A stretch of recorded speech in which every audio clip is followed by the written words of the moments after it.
Olá pessoal, aqui é Mari Brasolin e nós estamos em mais um Pod Vivax na Vivax TV. Mais um episódio de um podcast voltado ao mercado imobiliário para você corretor e para você investidor que querem ter êxito no mercado imobiliário e para você proprietário que também quer ter o seu imóvel mais valorizado. E no episódio de hoje eu recebo novamente o meu amigo João Rieger, gerente de novos negócios da Vitacom Incorporadora. Tudo bem, João? Tudo bem, Mari. Obrigado aí pelo convite, obrigado, Vivax. Você vai ser Prazer meu estar aqui com convidado vocês. eterno, você sabe, né? Com certeza. Então, Disposição. beleza. João, vamos continuar nosso bate-papo? Nós já batemos papo num episódio anterior e como assim o tempo foi super curto, queria continuar o nosso bate-papo, pode ser? Claro, com certeza. Beleza. Então nós vamos falar um pouquinho, bom, pessoal, todo mundo já sabe que ele é gerente de novos negócios na Vitacom, é o João quem recebe os terrenos onde a Vitacom vai incorporar, certo? E nós vamos falar um pouquinho sobre sustentabilidade e inovação. João, vamos lá. Como que a sustentabilidade e a inovação influenciam a escolha de terrenos e desenvolvimento de novos projetos na Vitacom? Mari, sustentabilidade é algo que está enraizado na cultura da empresa. A gente acaba procurando os imóveis, principalmente com esse viés de sustentabilidade. Eu acho que a nossa principal bandeira lá é produzir projetos próximos às estações de metrô, justamente para diminuir a circulação de veículos na cidade de São Paulo. Então, hoje a gente acaba tendo diversos polos, né, de desenvolvimento da cidade, né? Não é mais só a Avenida Paulista, agora a gente tem região da Berrini, tem bairros aí que estão em ampla expansão, Pinheiros, Vila Mariana, tudo mais. E as pessoas sempre fizeram grandes deslocamentos em São Paulo, né? Foi assim que surgiram as principais linhas de metrô. E o nosso objetivo em buscar uma área para incorporação é justamente fazer com que aquelas pessoas que fazem aqueles grandes deslocamentos deixem de fazer isso. Então, eles tenham uma moradia próximo aos espaços de trabalho, de convívio, de estudo. E a nossa principal ponto de partida para a busca de uma área é justamente olhar a proximidade do transporte público. Isso, do ponto de vista da sustentabilidade, ele é muito interessante, porque ele acaba trazendo a população para utilizar uma infraestrutura que já está existente e, com isso, ela deixa de ter necessidade de utilizar um veículo, né? Um veículo que é o grande poluidor hoje das pessoas, né, da sociedade civil, né, que acaba não poluindo através de indústria, né, diretamente, né? Através do consumo continua, mas a nossa poluição direta ali do CO2 emitido pelos veículos, a gente minimiza dessa forma. Então, a gente acaba usando essa bandeira de sustentabilidade de uma forma para transmitir para as pessoas que estão comprando nossos empreendimentos que isso é um dos objetivos, né? Não só essa atitude, né? A gente toma diversas medidas, né? Seja na escolha dos materiais, seja na gestão das obras, né? Hoje, boa parte, de modo geral, a construção civil, ela gera muito resíduo, muito descarte. Então, um projeto bem desenvolvido e uma obra bem gerida, ela tenta minimizar o desperdício de materiais. E esse material que resta? Vocês podem doar, podem vender para sucatas? De modo geral, não. O resíduo que sobra de obra, ele acaba sendo um descarte. Dificilmente você consegue aproveitar. Algumas coisas sim. Mas ele custou, né, para ser comprado, né? Vai ser repassado para o cliente, utilizando ou não no projeto. Isso aí vai estar implícito, né? Ele gerou energia elétrica. Ele gastou energia elétrica, né, para a indústria produzir aquela matéria-prima, ele gasta água para a indústria produzir aquela matéria-prima. Então, quando você consegue racionalizar ao máximo a utilização dos materiais nas obras, você tende a reduzir esse desperdício de resíduos, esse desperdício de energia elétrica e água, principalmente, que pode ser empregado na produção de outro produto que vai alimentar outro tipo de construção. Então, começa ali, né, na escolha dos materiais, na racionalidade, no gerenciamento de obra. E o principal ponto mesmo é a redução de CO2 através do transporte, né? Então, você está utilizando ali o metrô, o transporte coletivo, então você reduz significativamente a poluição, principalmente a poluição atmosférica da cidade, né? E pensando sobre isso, na verdade, então, a maior parte do público que ou compra ou aluga os imóveis que vocês constroem, eu deduzo que seja uma galerinha mais jovem, né? Sim, com certeza. Não é? O principal público nosso são jovens, solteiros, né? Porque os apartamentos são mais São compactos pequenos, e você não vai conseguir manter uma família ali morando por muito tempo num espaço compacto, né? Você Sim. precisa entender que aquilo é um público de passagem. É um jovem que está ali cursando a faculdade, que está trabalhando, ou um solteiro ainda que ainda não constituiu família. Isso. E que num determinado momento vai partir para um imóvel maior e outra pessoa vai acabar utilizando aquele espaço ali. Sim. Mas isso já contribui muito, né? Porque Com a nossa certeza. cidade está lotada de veículos, né? Com Então, certeza. como você falou, eu estava falando sobre sustentabilidade aqui, a gente fala sobre os critérios. Você acabou de citar os critérios, diminuindo, enfim, os resíduos, as sobras, diminuindo o número de veículos que as pessoas utilizam, né? Sim. Porque, inclusive, num dos empreendimentos de vocês, não me lembro, talvez no Bela Sintra, fica uma bike lá embaixo. Sim. Não fica? Isso são outras iniciativas que a empresa adota, né, através do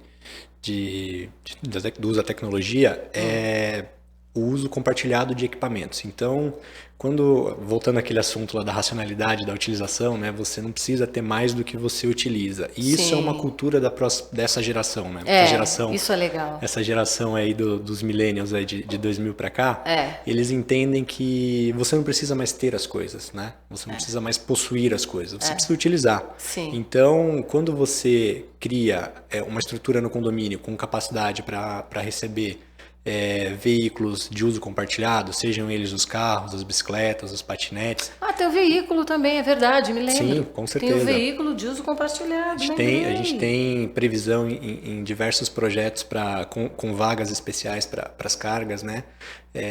E parceria, inclusive, com empresas que fornecem esse serviço, para que isso fique disponível para os usuários daquele empreendimento, para que ele possa pegar um veículo de uso compartilhado, deixar ele a partir do momento que ele não precisa mais utilizar, para um próximo usuário utilizar. Então, basicamente ali, se você tiver necessidade de utilizar um carro, vai ter à disposição, mas é um veículo que vai ter uso compartilhado. Então você muito legal, né? vai usar no período que você precisa e depois deixa para o próximo. Assim como as bicicletas, assim como os patinetes. Os patinetes. Isso. E provavelmente por aplicativo também o veículo. Tudo através da tecnologia. Faz a reserva, o pagamento, o período que vai usar. A gente tem parcerias com grandes empresas de tecnologia que fornecem esse tipo de serviço e a gente acaba disponibilizando isso para os nossos usuários dos empreendimentos.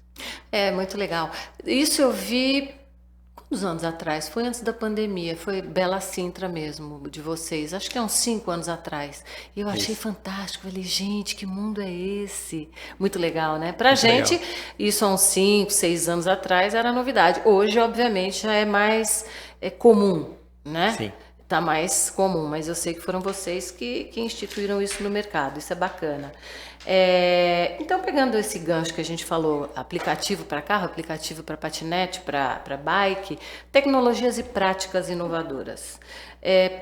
A gente já falou alguns exemplos, mas se você tiver mais exemplos de tecnologias ou práticas inovadoras que a Vitacom tem implementado em seus projetos, se você puder citar para a gente. Com certeza. Eu acho que, de modo geral, o prédio como um todo, ele tem um emprego de tecnologia acima da média do mercado, né? Então, a gente acaba, tanto nessa prestação de serviço, quanto na própria estrutura do prédio, né? Seja com portaria, seja com fechaduras eletrônicas, com comandos eletrônicos para tudo.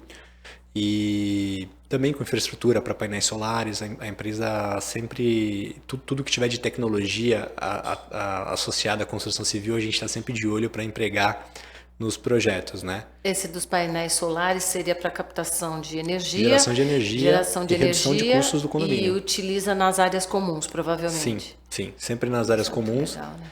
E é um caminho sem volta, né? Eu acho que a gente vai ter cada Graças vez a mais Deus. todos os prédios aí em São Paulo com geração de energia própria. A gente teve, no ano passado, recorde de geração de energia solar no Brasil, né? As energias renováveis estão cada vez mais presentes, né? Seja ela eólica ou ou solar. Eólica nos prédios é um pouco mais complexo de implantar, Sim. são poucos os exemplos que a gente tem isso até no mundo, mas energia solar Em é prédio fica difícil. Eu achei até que não fosse possível. Existem alguns exemplos no mundo aí, Ah, mas é? a mais difundida é a energia solar mesmo. Então, Sim. placas solares, a gente sempre tem uma cobertura no prédio lá com espaço para colocar alguns painéis. Tem projetos hoje já com painéis aplicados em fachada, não na Vitacom ainda, mas é uma tendência. A gente, quem sabe, para os próximos anos tenha isso em São Paulo Na também, fachada? nas fachadas dos prédios. Não, aí vai ser top, porque aí você já dá o acabamento, faz a fachada e capta a energia, é isso? Sim, existem diversas tecnologias aí nesse sentido. Para os próximos anos a gente deve ter isso no Brasil já e pode ter certeza que qualquer nova tecnologia que chegar no sentido de sustentabilidade, a gente vai estar na vanguarda lá, Isso eu olhando não com duvido. muito carinho para essa parte dos projetos. É muito legal, né? E desafios e soluções. Quais os desafios vocês enfrentam ao integrar a sustentabilidade e inovação, desde a escolha do terreno até a conclusão do projeto? Acaba tendo aí alguns percalços, desafios, coisas que vocês têm que solucionar? Ou tudo vai fluindo bem? De modo geral, tudo flui muito bem, mas existem sempre desafios, né? Seja ele na disponibilidade de tecnologias e produtos para larga escala, né? Como eu disse, né? A questão das placas solares agora que está se difundindo, mas são poucos as marcas que tem no mercado, então você não tem muita opção hoje, ainda no Brasil, né? Mas com o passar do tempo a gente imagina que isso vai existir. Ou o próprio desenvolvimento de tecnologias para habitação, né? Hoje a gente trabalha com praticamente todas as empresas que fazem alguma geração de serviço através de tecnologia, aplicativos, né? Para fornecer comodidade para os usuários e a gente está sempre buscando mais, mas precisa ficar atento, né? As coisas, São muito rápidas. esse mundo da tecnologia ele é muito dinâmico, né? É. As coisas aparecem da noite para o dia, tomam escalas gigantescas, né? E a gente precisa estar atento aí para conseguir empregar da melhor maneira possível. E você está falando, eu estou aqui pensando numa outra situação. Toda essa tecnologia, todas essas inovações, seja em materiais, seja em placas solares, aplicadas na incorporação, no projeto, na construção, elas acabam encarecendo a obra ou muito pelo contrário? Talvez encareçam num primeiro momento para reduzir lá na frente. Sim, todas essas medidas que a gente acaba adotando em projeto, elas têm um custo para Sim. serem instaladas, né? Então, para você aplicar isso no projeto, ele vai ter um custo inicial. Mas tudo isso ele acaba se revertendo em economia no futuro, no médio e longo prazo, né? Porque quando você aplica uma placa solar, ele tem o custo de instalação, mas a redução da conta de energia, que talvez é uma conta que muita gente ainda não faça, né? No período de 1 ano, 2, 3, a gente tem a mania de olhar as contas mensalmente, Sim, né? Isso com certeza vai se reproduzir em economia. Período ali de 3, 4 anos, todo esse custo que você pagou para instalar isso, ele já se dissolveu, né? E a partir dali você vai começar a ter uma economia na gestão, né? Na manutenção, na durabilidade do prédio exato, como do um todo. prédio, É isso. lógico. Não, mas o que é mais interessante ainda, ou seja, o comprador final, seja investidor ou seja usuário, ele vai ter um produto de qualidade, mas ele vai pagar um preço, obviamente, equivalente ao que o mercado determina para certas regiões. Uma região custa X, outra região custa Y. Óbvio que está tudo embutido no valor, mas ninguém fala, olha, você vai pagar um pouco a mais porque tem placas solares, por exemplo. Então isso é legal para o comprador final, concorda? Na verdade, Mari, até para ser até ampliar um pouco esse teu comentário, na verdade a gente até acaba repassando esse custo para o cliente. Os nossos Sim. projetos, a Vitacom, ela tem o histórico em média de conseguir precificar os projetos de equivalência, obviamente, de produto, em média de 10 a 20% a mais do que a média do mercado, na região. E como é que a gente consegue fazer isso? Justamente oferecendo um produto de mais qualidade. Então, as pessoas elas estão dispostas a pagar mais por algo melhor. Só que isso precisa ser bem estruturado, Bem precisa estruturado, óbvio. ser ofertado. Sim. E a gente entende que, na verdade, é um caminho inverso, né? Quando você emprega estruturas adicionais, tecnologias adicionais no projeto, ele vai custar mais caro. Mas as pessoas estão dispostas a pagar mais caro para ter aquilo que normalmente num condomínio comum você não teria. Não teria. Então, isso acaba virando um ponto atrativo, né? Então, Mesmo que seja mais Mesmo que caro. seja mais caro. Você fala de 10 a 20, então acredito que numa média de 15%, um pouco mais caro do que o normal, mas... Todos os nossos projetos. Mas então, quer dizer, isso agrega para vocês. Com certeza. Essa com questão certeza. da sustentabilidade das tecnologias agregam. Com certeza. Vem para somar e torna o projeto mais atrativo, né? As pessoas querem morar. Todo mundo quer morar num condomínio bacana, quer morar num prédio legal, quer morar num prédio que tenha tecnologia, onde ele Sim. possa resolver as coisas por um aplicativo, Sim. onde ele tenha facilidade de acesso, onde ele encontre tudo o que ele precisa a um passo de distância. E mesmo quando não está um passo de distância ali no próprio empreendimento, pela localização ele vai estar no bairro, né? Então ele acaba tendo uma integração muito legal com o bairro. Então isso vai fazer com que as pessoas fiquem sempre próximas de tudo que elas precisam. E um slogan até que a gente tem lá na empresa, né, de que a gente reinventa a cidade para que as pessoas gastem o tempo delas com o que realmente importa. Sim. Né? Ninguém e quer não perder, em trânsito, por exemplo. ninguém quer perder seu tempo se deslocando ou procurando algo. As pessoas querem perder o seu tempo, querem dispor do seu tempo para atividades de lazer, para atividades de relação com os amigos, com a família. Ninguém quer estar preocupado com coisas do dia a dia. Então, a gente tenta estruturar os projetos da melhor maneira possível para que as pessoas tenham um dia a dia confortável, fluido, simples, e aí elas utilizem o tempo delas para as atividades que elas entendam melhor. Essa foi uma grande sacada, né, da Vitacom. Sim. Essa foi. Eu tenho que tirar o chapéu. João, bom, a tua formação você fez arquitetura. Sou arquiteto. E eu sei que você conhece bem das legislações e normas, zoneamento, a parte técnica, eu sei que você manja bastante. Então, de que maneira as legislações e as normas ambientais influenciam o processo de escolha de terrenos e desenvolvimento de projetos? A Vitacom vai além do cumprimento dessas normas? Eu vou dizer que não, já respondo até para você. Não, mas fala um pouquinho sobre isso. A legislação a gente está passando num momento de transformação agora de revisão de plano diretor, né? A cidade como um todo, eu entendo que melhorou bastante, né? A legislação tem pessoas que acabam não gostando, né? Mas é muito regrado aqui, não é? Extremamente regrado. Para quem teve a oportunidade de trabalhar no mercado imobiliário em outras cidades, seja na região metropolitana ou outros estados, sabe, né? A gente acaba voltando para São Paulo e olhando, nossa, como aqui é organizado. Nossa, graças a Deus aqui. Em outras cidades é extremamente complexo, você não tem legislações próprias, você acaba ouvindo muita coisa, difícil de saber o que é, o que não é, né? Aqui em São Paulo não, bem ou mal, tá tudo regrado, a gente sabe como tem que gerir. Na questão ambiental, a gente tem as secretarias da prefeitura que cuidam bem disso, a gente tem a CETESB, né, que é uma entidade estadual aí que zela muito pelo cuidado com o meio ambiente, e eu acho muito bacana como eles agem aqui em São Paulo, né? A gente praticamente, para todo o projeto, precisa tomar o cuidado com o solo, principalmente ali, né? Seja com os lençóis freáticos ou com a própria contaminação direta do solo. Qualquer terreno que tiver algum tipo de contaminação precisa ser remediado. Então, a cidade de São Paulo ela não é mais hoje uma cidade industrial, né? Ela foi até talvez 30 anos atrás movida pela indústria, né? Hoje, que gera a economia da cidade é a prestação de serviços.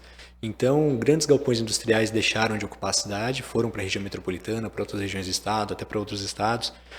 E a gente entende que esses espaços precisam ser renovados, né? E aí entra a atividade tanto da prefeitura, das suas secretarias, né? Seja a Deconte ou seja a própria CETESB, que tomam conta disso para que cada incorporador faça com que essa área seja reabilitada e volte e tenha uma nova utilização, né? Uma mudança de uso para um uso residencial e que a partir daí não cause nenhum tipo de prejuízo à saúde humana. Então, e você falando assim, obviamente é assim que funciona, mas na prática isso demanda muito tempo, porque eu já vi áreas que estão contaminadas e que o incorporador quer a área, porque é uma área boa, super bem localizada, e aí tem a questão do custo de descontaminação e a questão do tempo, Sim. né? Então isso é complicado, né? Sim, não só o custo, mas o tempo, né? Que toma, para cada projeto ele acaba, não é bem uma regra, né? Para cada projeto a gente acaba tendo análises diferentes, então o prazo pode mudar e o custo pode mudar. De modo geral, as áreas mais centralizadas da cidade hoje a gente não tem muitos trechos de contaminação, né? Mas as áreas onde eram antigos trechos industriais, né? Chega ali, seja Barra Funda, Lapa, Jurubatuba região dos também Socorros, tem Jurubatuba, muita coisa lá. todos esses trechos aí que ainda estão em processo de transformação, própria Moca, né? Moca, Carrão, Pari, aquela região toda ali do Brás, que ainda estão em processos de transformação, ali existem inúmeros desafios que precisam ser contornados, né? As áreas mais centrais hoje, a Vitacom, nesse momento, hoje a gente atua no momento em áreas mais consolidadas. Então a gente acaba então, você não enfrenta muito esse problema. A gente até né? passa, mas não por áreas severamente contaminadas. A gente pega contaminações residuais ali, principalmente de lençol freático, utilizações mais simples como postos de gasolina, oficinas mecânicas. A gente até agora, nessas regiões mais centralizadas, não pegamos nada tão complexo a nível industrial, mas já trabalhei em outras oportunidades em que a gente passa por isso e o processo inicia da mesma forma, só que ele é um pouco mais extenso e precisa ser feito, não tem como. E a gente acaba melhorando a cidade em cada prédio que a gente levanta. Exato, não, isso é muito bom. É que, conversando sobre isso, eu me lembrei de dois casos meus, dois causos muito engraçados. Vou falar rapidinho. Um deles foi uma área na Jurubatuba que eu vendi para um grande laboratório. E a área era uma área grande, e o laboratório precisava estar lá, portanto ele precisava comprar a área. Para ele era mais barato comprar uma área contaminada e descontaminar do que mudar de lá e conseguir as licenças que um laboratório tem que ter. Então ele prosseguiu na compra do determinado imóvel. A área super contaminada, aí fizeram um acordo, proprietário e comprador, de quem ia, quais eram os custos, né, de descontaminar. E aí, quando eles estavam escavando lá a tal da área, porque a área, acho que uns 40 anos atrás, tinha sido uma fábrica, então, solo super contaminado. Aí, quando eles estão cavando, eles encontraram um Fusca enterrado. Eu nunca vi isso, mas, enfim, são histórias e mais histórias, né? E daí tudo bem, descontaminaram, demorou muito tempo, o custo foi alto, mas como eu te falei, era mais barato para eles terem esse custo de descontaminar e não se mudarem de lá do que saírem, né? Sim, com certeza. E outro caso foi a prefeitura de Guarulhos, você falou, saiu da prefeitura de São Paulo, é complicado, né? Com a minha super cliente, que é a Cultura Inglesa, né? Que eu fiz a expansão deles em Guarulhos, então a Cultura estava comprando uma área que era 100 metros de um posto de gasolina. E existia uma legislação ali que falava que escola não pode estar perto de posto de gasolina. Mas a legislação era dúbia, porque não se sabia se era o posto que tinha que estar a 100 metros da cultura ou se era a cultura que tinha que estar a 100 metros do posto. Era muito complicado. Resumindo a história, o advogado da cultura na época tinha que participar de algumas audiências com a Câmara, eu tinha que conversar com um secretário de obras, tal, e a gente foi numa boa conversando, tentando entender a legislação. Resumindo, eles acabaram concedendo a autorização para a cultura, né, de uma forma totalmente legal, e eles disseram o seguinte: não era a cultura que estava a 100 metros, era o posto. Então tudo bem, a cultura estava isenta da restrição da legislação. Não, eu nunca mais me esqueci dessa história, porque dá no mesmo, né? O posto não estava distante 100 metros? Eu acho que era questão de quem se instalou primeiro, né?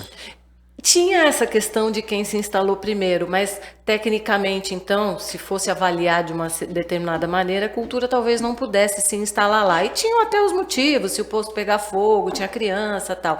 Complexo, é complexo. Complexo, Porque eu te falei, São Paulo acaba simplifica mais, porque tipo, o não vai ser não e pronto. Ali, depois acabou não tendo problema algum, que o posto saiu de lá, graças a Deus, mas assim, essa coisa dúbia, ela tem em outras prefeituras, e aqui é muito, muito pragmático. Sim. Não é? Sim. Essa é a vantagem, Tem né? seus problemas também, mas a gente acaba conseguindo contornar de forma mais objetiva, né? Com certeza, nossa. Com certeza, graças a Deus. Olha, vamos falar um pouquinho da nossa visão para o futuro, vai? Da visão do futuro relacionada aí aos empreendimentos. Olhando para o futuro, como você vê a evolução da sustentabilidade e inovação na Vitacom e no setor imobiliário como um todo? Tudo bem que você já comentou que o que vier de novidade aqui para o Brasil, a Vitacom vai ser pioneira. Com certeza, a gente está sempre de olho nas tecnologias e de modo geral, a gente entende que deve haver um escalonamento da verticalização, né? Então, essas tecnologias elas vão se difundir cada vez mais para a habitação. Você viu que saiu recentemente resultado do censo, né? Onde já existem mais pessoas na cidade de São Paulo morando em prédios do que em casas, né? Eu vi. O número de imóveis residenciais térreos é muito superior ao número de prédios, mas pelo adensamento dos prédios, né, a população hoje que mora em apartamento é muito maior. Então, isso também tem muito a ver com as questões de infraestrutura e segurança, né, que acaba gerando, e principalmente a questão de transporte, né? Porque as regiões que estão mais verticalizadas são regiões que são próximas a eixos de transporte, enquanto as regiões mais horizontais são as regiões mais afastadas da cidade. Então, a gente entende que para o futuro vai haver uma transformação de verticalização, né? A cidade de São Paulo ela não tem espaço físico para crescer mais e tem uma população muito grande, né? Sim. Então, uma cidade com mais de 12 milhões de habitantes. Sim. Como é que você vai acomodar essas pessoas com conforto e evitar grandes deslocamentos, grande expansão de frota de veículos, que seja, né? Verticalizando. Você acaba vai precisar ter a verticalização, e a verticalização ela não pode ser vista como algo Eu ia perguntar sobre como isso. algo que traga um mal Um para a malefício. cidade, um malefício para a cidade. Não é? Na verdade não, porque você vê o exemplo, por exemplo, a gente pega boa parte dos imóveis são imóveis mais antigos que precisam ser renovados, Sim. né?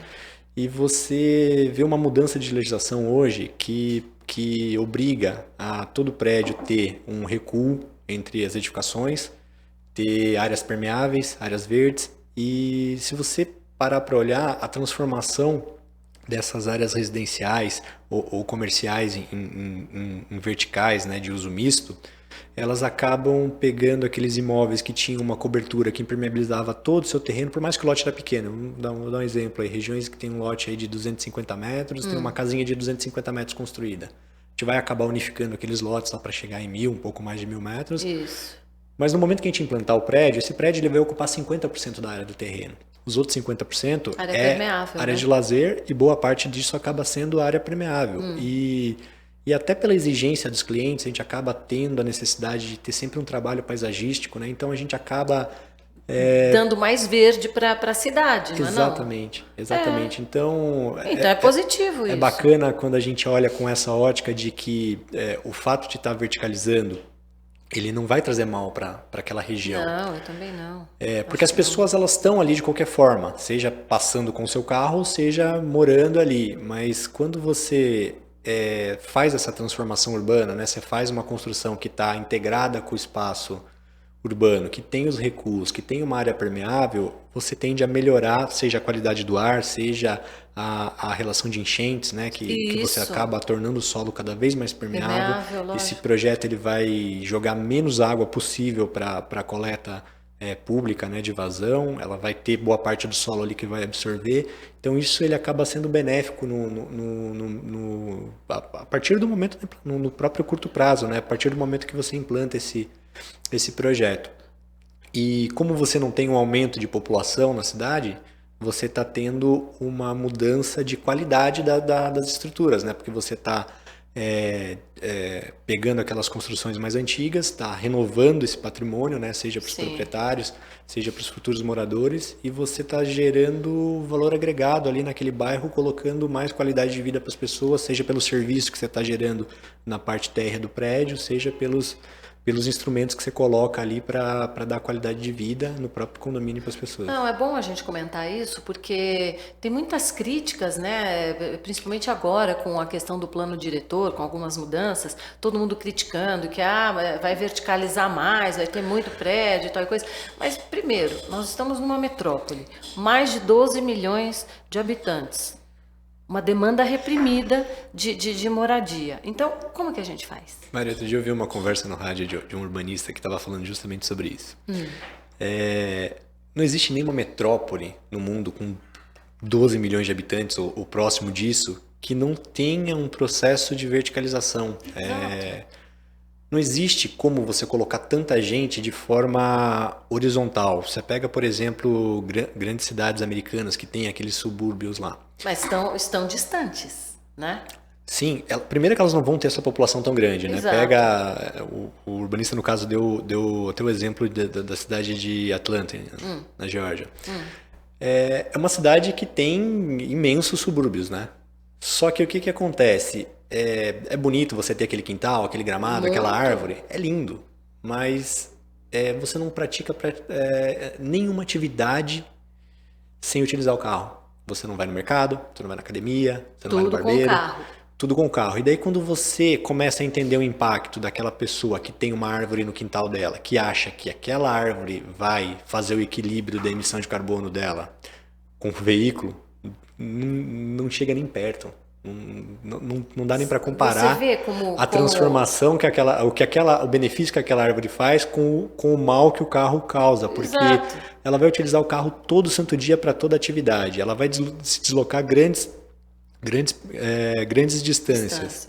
E todo mundo que está ali, o vizinho dele, todo mundo está fazendo a mesma coisa. Então, quando a gente vê uma cidade adensada, ela polui muito menos do que uma cidade horizontal. Você não tenha dúvida disso. Olha isso. Você não tenha dúvida. Você está vendo como as aparências enganam? Com certeza. Não é? Quer dizer, precisa parar para se pensar nisso, então. Porque o objetivo agora, assim, em São Paulo, com esse número de veículos, número de população, eu conheço muitas pessoas que estão abrindo mão de carro mesmo, e não são só jovens, não. Hoje a galerinha tem uma outra mentalidade, mas tem gente que já está cansado, não quer ter o carro, não quer pegar trânsito, entendeu? Continua tendo carro abrir mão pra do caramba, carro mesmo assim. é muito difícil, a gente coloca até pela Ou nossa... se não usar menos. Pela nossa visão, mas quando você começa a pensar em utilizar ele de forma mais racional, o próprio uso compartilhado faz isso, né? Você utilizar realmente quando você precisa e abrir mão nos momentos que você pode ou fazer um trajeto a pé ou utilizar o transporte público, se ele for acessível para você, né? Porque ninguém quer caminhar grandes distâncias, ficar num ponto de ônibus, fazer grandes baldeações. Sim. Mas agora, quando você está próximo de um corredor que faz um trajeto mais simplificado, ou próximo de uma estação de metrô, onde você consegue ter fácil acesso, rápido acesso a qualquer outra região, você não pensa duas vezes, porque é muito mais rápido, mais barato, mais simples utilizar o transporte público. E menos custoso no sentido assim de tempo, de tudo, né? Sim. Né? Você não fica horas lá obviamente, você vai fazer uma viagem, você vai para o interior, você não vai conseguir de transporte público, você vai precisar do carro, sem dúvida. Mas se você usa por alguns pequenos intervalos de tempo, você pode não ter esse veículo, né? Você pode utilizar ele através de uma locação simples ali, aplicativos que né? alugam, E no dia a dia você acaba não precisando utilizar. E isso tem um impacto gigantesco para a emissão de CO2 na atmosfera. Então, é importante a gente pensar nisso, né? Sim, a verticalização, ela não é a vilã. Ela não é o vilão, exatamente. Aliás, você não vai encontrar como a gente falou, né? Não vai encontrar em nenhum lugar do mundo uma grande metrópole que não tenha passado por esse processo de verticalização. Sim. Né? Eu sou a favor justamente por conta desses pontos. não é? Sim. É óbvio, quem não gosta de uma casinha que pode ter cachorro, jardinzinho, né, João? Com certeza, com certeza. Mas a gente tem que Mas pensar na vida prática, você sabe que né? ninguém deixa de ter pet em apartamento, né? É Nunca. outra coisa que está acontecendo. Aliás, um ponto bacana que você tocou. Nossos projetos são todos pensados para isso, né? Porque a comunidade pet hoje em dia ela é Enorme. enorme, né? Você tem pet, eu tenho, acho que É. você mora em apartamento também, né? Então, a gente não deixa de ter o pet lógico que não. morando em apartamento. Eu também. Eu até pensei, falei, pô, o que eu vou fazer quando eu sair da minha casa e fui para apartamento, mas a gente acaba se adaptando. Levou A primeira o pet. coisa que eu consultei quando eu cheguei no prédio, quando eu pensei em me mudar, eu falei, posso ter o cachorro aqui? Não tem encrenca. Porque tem lugares que ainda não deixam. Então, quando a verdade. gente desenvolve os projetos, eles já são pensados para ter o espaço ali para o seu pet. Seja para você ter um espaço de lazer com ele no condomínio, seja o espaço para você higienizar ele, seja para ter comunicação de acessibilidade para os animais, né? Você tem que ser convidativo, tem que ser claro para todo mundo que é um espaço de convivência ali onde você vai ter também animais, e isso é muito legal, né? Não, isso é muito legal. Eu me lembro dos espaços pet também, de alguns condomínios de vocês. É muito bonitinho, né? E depois os outros condomínios acabaram copiando a hoje em ideia, dia né? você acaba tendo isso em praticamente todos os projetos, né? Ninguém mais quer, ninguém se atreve a dizer que não é pet friendly aí, né? Não pode. E é bacana que você vê isso acontecer, não só nos condomínios, você tá vendo acontecer isso no serviço, nos comércios. Às vezes você entra nos restaurantes, tem a plaquinha lá que os pets são bem-vindos. Eu acho super legal isso. Eu acho fofo Eu também. acho super legal. Me sinto muito bem quando eu entro num lugar que respeita, né? que trata o meu pet como uma parte, como uma extensão do cliente dele, né? Porque eu sou cliente, mas eu quero poder passear com o meu cachorro e também fazer outra atividade, né? Não é só porque eu tô passeando o cachorro que eu não posso comprar um negócio ali, que eu não posso adiantar alguma etapa do meu dia a dia, e para isso eu vou precisar entrar em algum estabelecimento. E é legal quando isso os bichinhos têm que né? ser respeitados, eu acho também. Nossa, aí. super a favor dos nossos amiguinhos. João, tá terminando o nosso tempo, e assim, para arrematar, responde rápido pra gente, como você concilia a vida pessoal e a vida profissional? Sobra tempo para cuidar da vida pessoal, sei lá, treinar, lazer, alguma coisa do gênero? Difícil, hein, Mari? Difícil, a gente né? trabalha Só se treinar às 5 da manhã, né? A gente trabalha com relacionamento pessoal, né? A gente acaba tendo muito contato com corretores e muitas pessoas não conseguem te dar retorno ou atenção nos horários comerciais. Então, assim, uma coisa que eu aprendi, eu tento separar um pouco, mas eu não deixo de atender, às vezes, as pessoas que falam comigo no final de semana, no horário mais... Graças a Deus que eu não te mando mensagem de fim de semana, hein? Me poupa, eu te Mas dou não tem uma problema, se tranquilidade, você nossa. me ligar, eu atendo todo mundo, porque da mesma forma que como você falou, como é difícil pra gente conciliar a vida pessoal e profissional, eu entendo que as pessoas que estão do outro lado também têm essa dificuldade. Às vezes a pessoa só teve aquele momento para ligar. Obviamente que assim, não posso atender, estou em uma atividade que eu não posso, cai na caixa postal, assim que possível, retorna para a pessoa. Aí você retorna na segunda. Mas, até mesmo no mesmo dia, ou no outro, ou na segunda-feira, mas nunca deixe de dar o retorno para as pessoas, porque o tempo de todo mundo é importante. Sim. O tempo de todo mundo é valioso. Se a pessoa parou um tempo ali para ligar, para tentar chamar a nossa atenção de alguma maneira, porque ela tem algo a transmitir, seja importante ou não, né? A gente vai julgar isso depois, mas não deixe de atender, não. Isso é muito bom. Ou seja, tem vida também depois da vida com certeza, não, com certeza. Então tá bom, João. Olha, adorei o nosso papo de hoje. Hoje ele foi leve em relação à sustentabilidade. Nós falamos das questões dos imóveis verticais, que eu acho super importante. Acho que as críticas que ele recebe não são pertinentes. Eu acho que eles são mais úteis do que maléficos, como as pessoas pintam. Não é? Sim, com certeza. Tá? E você volta de novo aqui no próximo episódio. Estarei à disposição assim que vocês me convidarem. Muito obrigado. Imagina. Pessoal, termina hoje mais um episódio do nosso podcast voltado ao mercado imobiliário. Espero que vocês assistam nas redes sociais, YouTube, na Vivax TV, e beijo para todos.